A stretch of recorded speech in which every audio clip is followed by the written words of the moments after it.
¿Qué tal? Muy buenas a todos, sean bienvenidos a Plena tu Libro. Hoy vamos a empezar con los primeros temas de una serie con información que no van a encontrar en otros lados. Vamos a ahondar en cómo crear una especie. Y esto implica tanto si ustedes van a hablar de una especie real, qué cosas deben de considerar para que se vea de una manera completa esta especie. Incluso si ustedes quieren hacer un documental, ya sea lo conocido como documental falso o lo que es un documental cuando sigue la vida de un animal poniéndole una historia como si él fuera un personaje. Entonces, ¿qué datos pueden considerar para todo eso? Incluso si ustedes quieren crear una nueva especie diferente a los vampiros, pero basándose en ellos, o incluso crear otra especie completamente de la nada en lo que ustedes conocen y lo que ustedes quieran expresar, dependiendo de qué tan real, fantástica o de ciencia ficción es su historia. Incluso puede considerarse para crear ciertas especies extraterrestres. Bueno, vamos con la intro.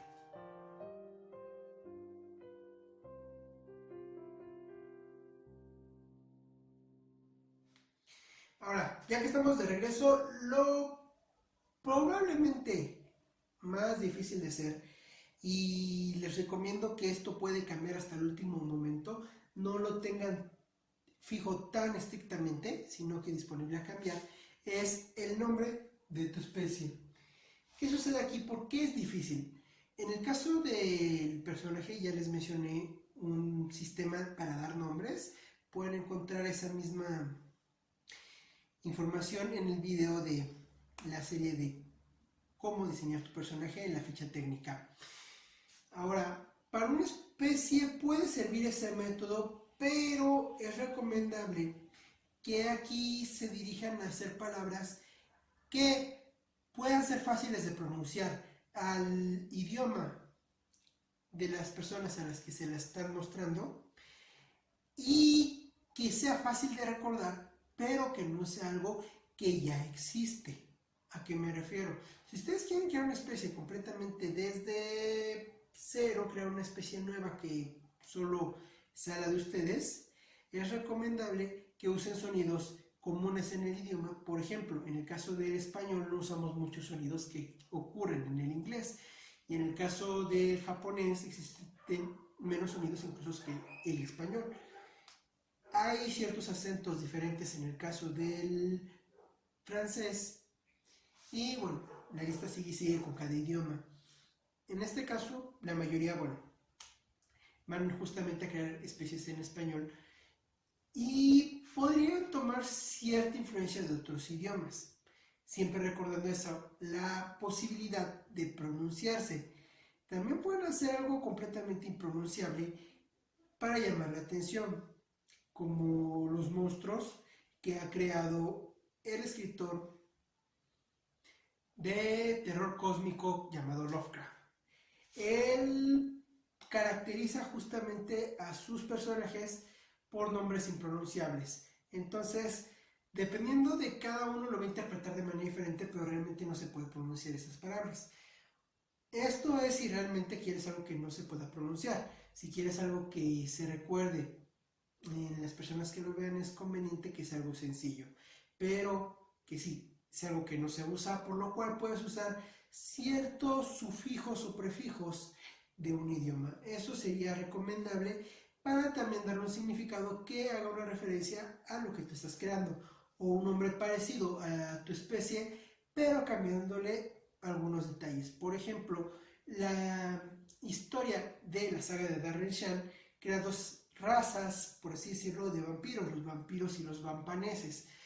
Son palabras muy similares, vampaneses. Solo cambian un pequeño aspecto porque la especie es muy similar, pero no del todo igual. Obviamente, si estás tratando con una especie que ya existe, ya sea en la fantasía o en la realidad, como los simios o los hombres lobo y demás, puedes atenerte solamente a esa. Incluso también puedes tomar, si quieres hacer varias especies similares, nombres que se le han dado a una misma especie fantástica o real en uno u otro país. Por ejemplo, está el hombre lobo y el lobizón, que son básicamente lo mismo con algunos detalles diferentes en su historia y en su origen. Eso también va a ayudar a que distingas unos de otros cuando los diferencies, ya sea en su modo de vida o en su apariencia. Y esto nos lleva a otros aspectos donde tienes que considerar el ciclo de vida de tu especie. Esto es importante. ¿Qué etapas va a tener? Si tú vas a describirlo desde que nace, podrías considerar que en algunas especies empiezan como larvas, algunas anteriores son huevecillos. Hay especies que tienen varias metamorfosis, como el renacuajo, que poco a poco se va convirtiendo en una rana. Incluso también las mismas mariposas tienen varios cambios a lo largo de su desarrollo. Son cosas útiles para considerar tanto en una situación real como en una fantasiosa, para que al considerar esas etapas y consideres cuánto tiempo tienen en esas etapas, puedas hacer un marco cronológico adecuado y darle ciertas cualidades a su infancia o a su vejez. También, como mencionaba, es importante que consideres cuánto tiempo está en esas etapas y cuánto ocurre en total, o sea, la esperanza de vida. La esperanza de vida es el tiempo desde que tu especie nace hasta que muere, suponiendo que no haya muerto por agentes externos, o si son por agentes externos, lo que se considera más probable que viva. Por ejemplo, si normalmente haces una especie de cavernícolas y ninguno dura más de 25 años, pero eso es porque son asesinados por animales, bueno, sí puede ser considerada la etapa de vida, no una muerte del todo natural o por envejecimiento, sino una muerte por causas ajenas, pero vas a tener un estándar de aproximadamente cuánto llegan a vivir. Esto también te va a dar un punto importante de cuánto espacio puedes abarcar en tu historia. Por ejemplo, incluso si es un documental, sigues a un animal, ¿cuántas veces puedes hablar sobre su situación en el invierno? Para que no vaya a ser excesivo dar tantos datos en un solo invierno si quieres mostrar toda su etapa de vida, pero no vayan a ser tan pocos que se te acabe lo natural que vive ese animal y ya no tiene lógica meter un animal tan viejo si realmente no podría vivir ese tiempo. También te va a servir en situaciones de tus propias creaciones, ya que vas a poder agregar varias generaciones en un tiempo correspondiente a otras especies. Por ejemplo, si tu animal vive 5 años, puedes hacer ciertas generaciones acorde a un humano, que podría vivir aproximadamente un promedio de entre 80 y 100 años, para que puedas mostrar el cambio a lo largo de las generaciones de hijos, abuelos y demás. También con esto puedes considerar que si tu especie evoluciona rápidamente, podría haber ciertos cambios en cada generación. Es lo que puedes hacer de manera útil, e incluso podrías manejar situaciones de especies que vean tan poco como un día, por lo cual todo lo que ocurre en ese día es equivalente a lo que para nosotros serían años. Es algo que se usa en la película B-Movie, donde dicen que hubo 6 días de primaria, 3 días de secundaria, 3 de preparatoria. Algo que hace referencia a 6 años de primaria, 3 años de secundaria y 3 de preparatoria. Pero como su esperanza de vida es muy corta, entonces lo considera en días. Es algo muy común incluso para hablar de planetas, si es que tú les das vida a un planeta o a un árbol, algo que vive cientos de años, tal vez miles, para que también consideres ese efecto que le va a causar. Algo también común en los vampiros. Y bueno, fue muy amplio en estos aspectos, pero ahora, aunque hay más detalles, irónicamente va a ser un poquito más rápido. Nosotros vamos a considerar una descripción de acuerdo a las etapas que marcamos. Ya les dije, pueden ser larvas, puede ser un insecto, puede ser hasta en alguna etapa una especie de coral, que es una comunidad de varios animales a la vez.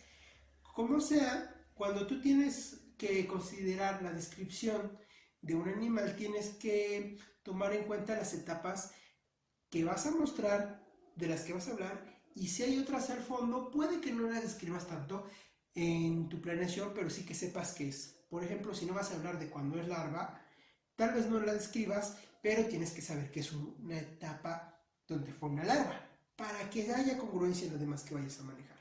Entonces, en la descripción, considera el tamaño, es algo importante para tu relación con otros entes del mismo mundo, que es un error que sucede muy comúnmente en las caricaturas, aunque como son dirigidas a niños pequeños no le prestan tanta atención y lo rompen por un mismo factor cómico. Pero esto no sirve si vas a dirigirte a un público adolescente adulto. Se va a ver absurdo que tu personaje en un momento tenga el tamaño de una pluma y de pronto en la escena siguiente tiene el mismo tamaño que un humano. Al menos de que sea factor cómico o que tu personaje pueda cambiar de tamaño por su cuenta, sería absurdo. También esto te va a afectar en el peso. Puedes considerar un peso constante o cambiante, dependiendo de si tu animal o tu especie, porque puede ser una planta o un hongo, cambia de tamaño. Podrías considerar que a veces pesa una cantidad o a veces otra. Pero en el caso de una especie completa y no solamente un personaje, tamaño y peso puedes considerar preferentemente un margen. Por ejemplo, que tu personaje mida de 30 a 50 centímetros, dependiendo, no sé, los niños y los adultos, y que pese, vamos a decirlo, de 10 a 12 kilos. También a veces dependiendo de la edad o dependiendo de su tamaño o el mismo personaje, cada uno, algunos son chaparros, unos grandes, o incluso si se transforma. Eso sí es útil si es que vas a tener ciertos cambios. Mencionar porque es el margen en el caso de la planeación. También vamos a la forma. Obviamente es de los más importantes. Lo tienes que saber para podérselo presentar y eso digamos que sí es obligatorio. Tienes que saber qué forma tiene tu especie. Incluso si tu especie es completamente un humano pero pálido, bueno, con que sepas eso vale, pero tienes que saber qué es esa forma. O que tiene forma de una taza pero con ojos. Vale. Si no sabes la forma que va a tener, no va a tener cierta congruencia cuando se lo expliques, no solamente porque vas a tener dificultades en explicar sus acciones, sino que incluso, aunque tú las expliques bien, que no vas a saber de qué me estás hablando, porque no tiene una imagen mental de esa especie. Obviamente esto es para especies creadas. Si tu especie es muy popular, puede que baste con un vampiro, y si tu especie es real, con decirle que es una tortuga, basta. ¿Qué tan descriptivo tiene que ser? Depende de cuánta información vayas a usar.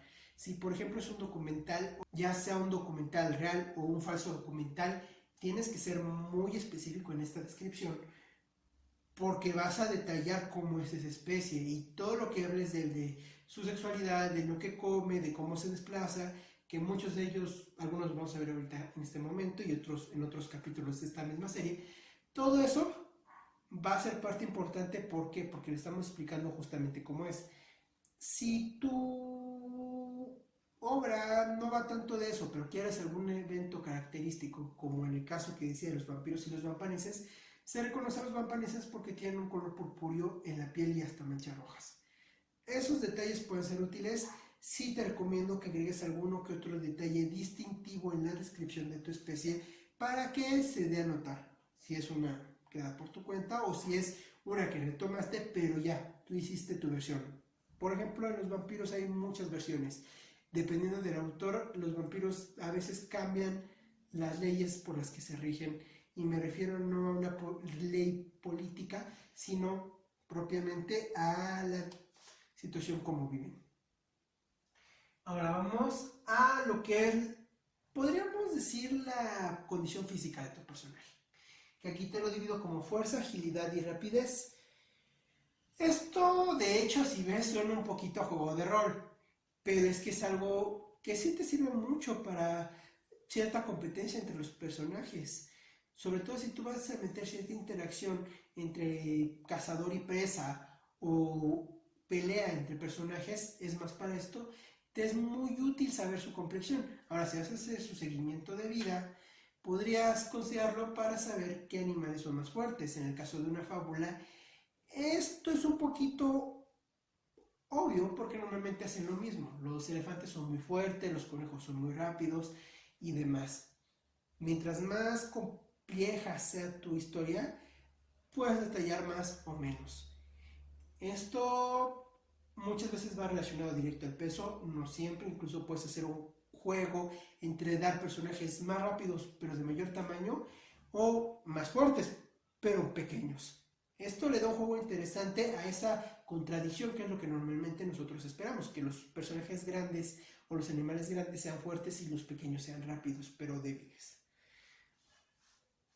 Y bueno, para aclarar, la agilidad no es la fuerza ni es la rapidez. La agilidad es la capacidad que tiene alguien de cambiar sus movimientos o adaptarse a nuevos movimientos. Podríamos decir, por ejemplo, la facilidad para escribir, o que cuando va corriendo tenga la facilidad de esquivar diferentes objetos. Y esto puede ser muy lento o muy rápido, y puede tener una agilidad en ambos sentidos. O sea, puede ser muy rápido y ser muy poco ágil para esquivar, o muy ágil, y puede ser muy lento y ser muy ágil para esquivar, por lo cual va a buscar escondites muy cercanos, o puede ser muy torpe y aparte lento.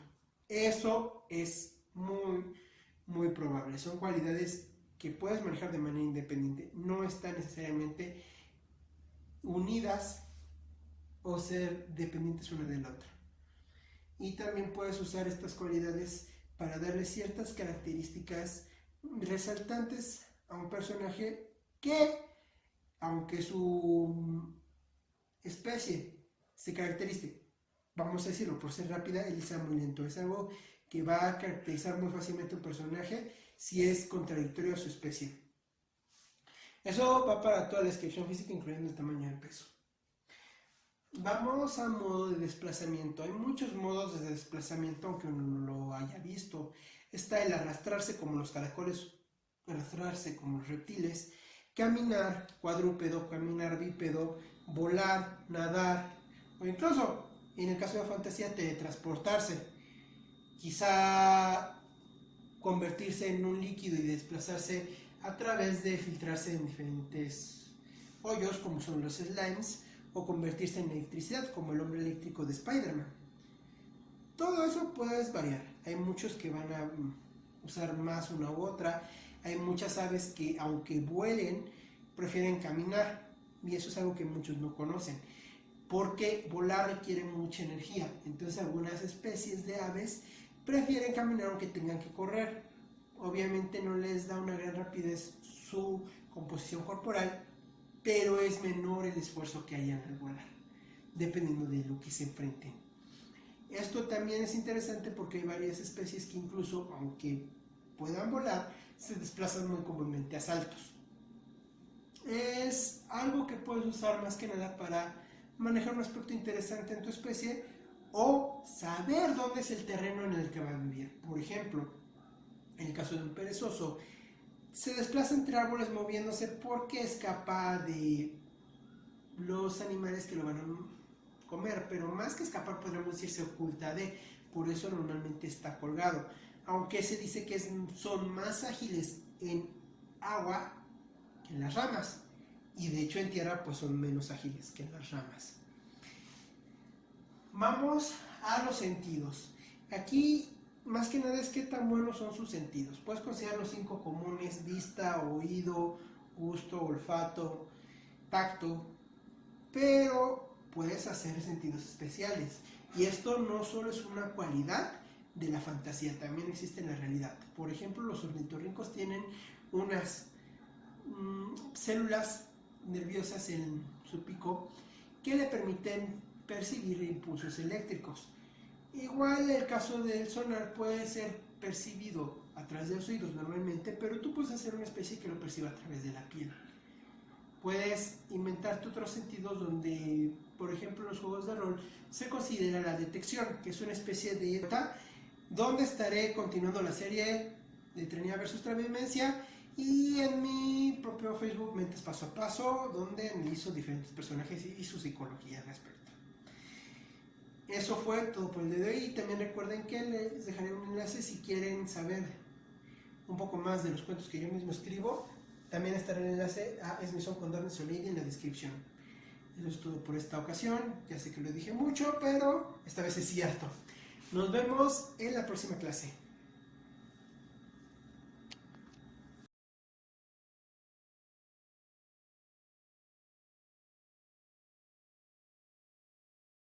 Sabes qué entorno va a tener, sabes qué dificultades va a tener, y le das un sentido que le permita sobrevivir en ese ambiente de una manera más fácil. Por ejemplo, tú me dices un ambiente que está completamente lleno de, vamos a decirlo así, hielo, entonces ¿qué sentido le van a permitir protegerse dentro de ese hielo? Evitar riesgos o saber qué es lo que va a pasar si hay un declive, si hay más, porque tal vez todo es exactamente el mismo color y lo tiene que percibir de esa manera.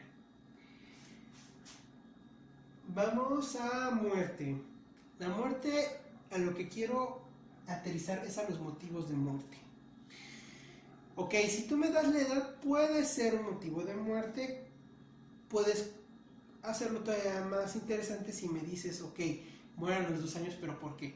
Porque hacen un sacrificio en su especie, o quizá porque su corazón es un timer que a los 2 años se detiene, o quizá porque en esa época todos mueren, dejan sus huevecillos para que pase una temporada difícil, no sé, un invierno muy fuerte o un ventarrón muy intenso, pasan unos meses y vuelvan a ser una nueva generación y vive todo su ciclo de nuevo.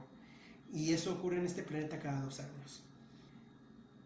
También puedes considerar un daño orgánico, que por alguna situación su organismo empieza a fallar a partir de cierta edad. Es un dato que también es muy útil, ocurre en los animales reales, a veces es a causa de que su dieta implica, por ejemplo, comer rocas o algún factor que les ayuda a moler mejor la comida, pero poco a poco se acumulan en su intestino o en su estómago y bueno, al final terminan siendo incapaces de digerir bien los alimentos.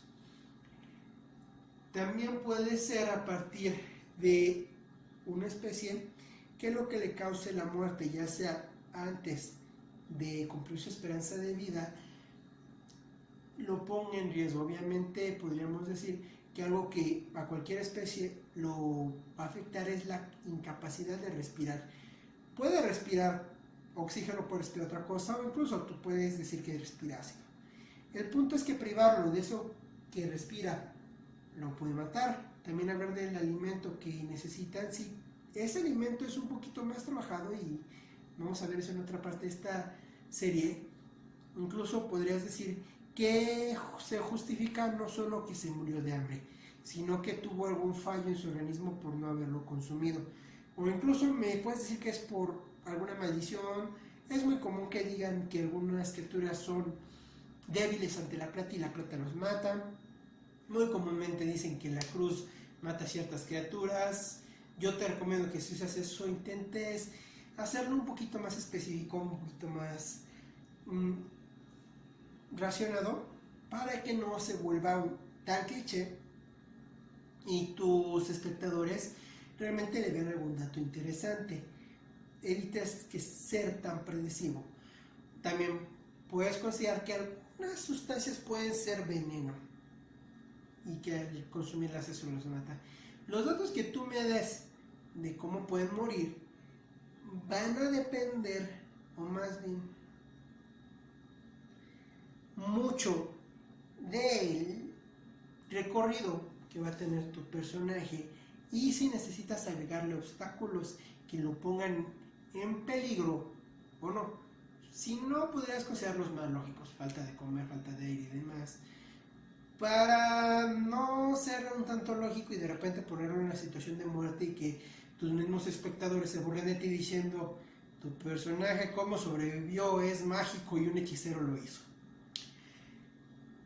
Si vas a ponerle riesgos, considera estos factores de muerte para ponerle esos riesgos y hacer más intensa tu historia y el seguimiento de los mismos personajes. Bueno, eso fue todo por esta ocasión. Puedes ver cómo aquí hay varios aspectos que considerar para cualquier tipo de especie, que tan real o tan ficticia sea. Eso depende de ti. Puedes retomar especies que existan y modificarlas tomando algunos aspectos en una y otros en otra. Por ejemplo, querer describir en un aspecto a una abeja, en otro un gato, en otro una gacela, y con esas combinaciones ir creando nuevas especies. Entonces, eso fue todo por esta ocasión y los espero en otro video. Recuerden dejar sus comentarios de las dudas que tengan. Yo les estaré respondiendo en el Facebook de Planea tu Libro. Y también recuerden revisar Walmart Dibujo y Relato Psicológico para que vean todos los proyectos en los que estoy trabajando. No se pierdan mi Instagram, subo mis dibujos con algunas breves anécdotas al respecto. Y también tengo 2 series en Walmart Dibujo y Relato Psicológico. A partir de este domingo justamente, recuerden también en Jesús M. Apolinar, voy a dejar las redes aquí abajo, es un gran colega mío, un poeta, donde estaré continuando la serie de Trinidad versus Transmedia, y en mi propio Facebook Mentes Paso a Paso, donde analizo diferentes personajes y su psicología al respecto. Eso fue todo por el día de hoy. Y también recuerden que les dejaré un enlace si quieren saber un poco más de los cuentos que yo mismo escribo. También estará el enlace a Es Maison con Darkness Lady en la descripción. Eso es todo por esta ocasión. Ya sé que lo dije mucho, pero esta vez es cierto. Nos vemos en la próxima clase.